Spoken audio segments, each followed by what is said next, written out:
अधेड़ उम्र में सास की शादी। रेशमा आज बहुत खुश होती है। आज उसकी शादी को पूरे 10 साल हो जाते हैं। घर में खुशी का माहौल होता है और इसी खुशी में रेशमा घर में तरह तरह के पकवान भी बना रही होती है।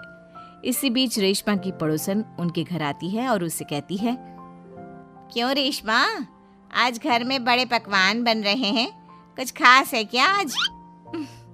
आज ही के दिन मेरी शादी हुई थी और आज मेरी शादी को पूरे 10 साल हो चुके हैं। अच्छा, शादी से याद आया रेशमा, क्या तुझे पता है हमारे पास वाले ही एक गांव में 70 साल की एक बुढ़िया औरत अपनी दूसरी शादी रचा रही है। क्या 70 साल की बुढ़िया औरत की दूसरी शादी?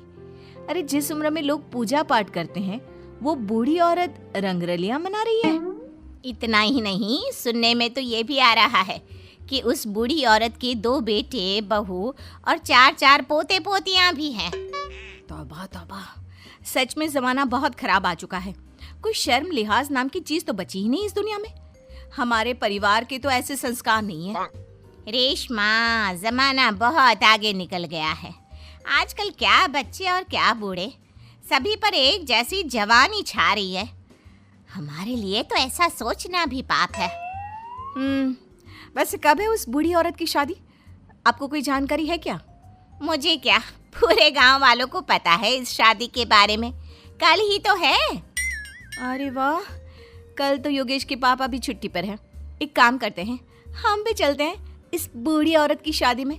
आखिर देखे तो सही कि कौन है वो बेशर्म बुढ़िया औरत जो पोता पोती खिलाने की उम्र में प्यार के फूल खिला रही है।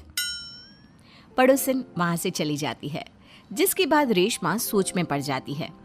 शाम को जब रेशमा का पति अमित घर आता है तो वो रेशमा को हैरान परेशान देखकर पूछता है, क्या हुआ रेशमा, आज बहुत परेशान सी लग रही हो? कुछ खास नहीं, एक बुढ़िया औरत के बारे में सोच रही थी। कौन सी बुढ़िया औरत?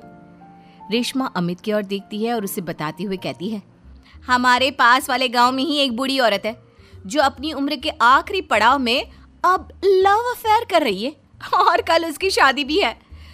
ताज्जुब की बात तो ये है कि उसके 2 बहू बेटे और 4 पोते पोतियां भी हैं, फिर भी किसी ने उसे नहीं रोका। अरे इतना भरा पूरा परिवार होने के बाद वो अपना दूसरा घर क्यों बसाना चाह रही है? पता नहीं जी, मैं सोच रही थी कल आपकी भी छुट्टी है तो क्यों ना हम भी शादी देखने चले। सुनने में आ रहा है कि कल पूरा गांव जा रहा है उसकी शादी देखने के लिए। रेशमा की बातें सुनकर अमित भी दूसरे दिन उसके साथ चलने के लिए हामी भर देता है।